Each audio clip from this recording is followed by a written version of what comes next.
وہ مناسب اسی لیے لگتا ہے کہ آئندہ جنریشن کو کم از کم احساس دلا دے کہ ہم تو ایک ناکام جنریشن ہے، ہم نے وہ کیا ہی نہیں جو کرنا چاہیے.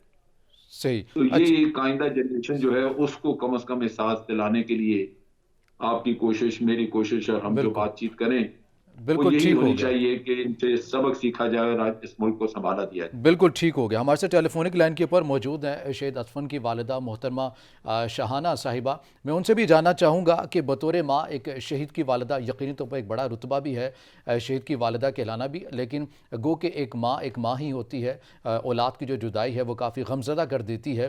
اور میں آپ سے جاننا چاہوں گا کہ سانحہ اے پی ایس کو بطور ماں یقینی طور پر آپ کے لیے بھی رنج دینے والا ہے، لیکن پھر بھی یہ سوال کرنا چاہوں گا کہ آپ کیسے دیکھتی ہیں سانحہ کو؟ جی. جی رضا عباس صاحب، آپ نے پوچھا کہ میں بطور ماں میں سانحہ کو کیسے دیکھتی ہوں، تو میں کہوں کہ یہ سانحہ نے تو ہماری پوری زندگی بدل کے رکھ دی.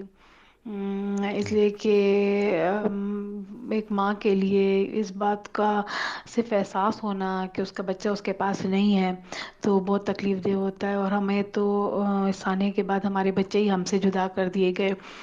ماں تو اپنے چھوٹے سے جو بچہ بھی اگر اس کا فوت ہو جاتا ہے تو وہ نہیں بھولتا. ہمارے تو پھر بڑے بڑے جوان بیٹے تھے، بہت خوبصورت عمروں کے جوان پیارے بیٹے تھے، اور وہ اس سانحہ میں ہم سے جدا کیے گئے.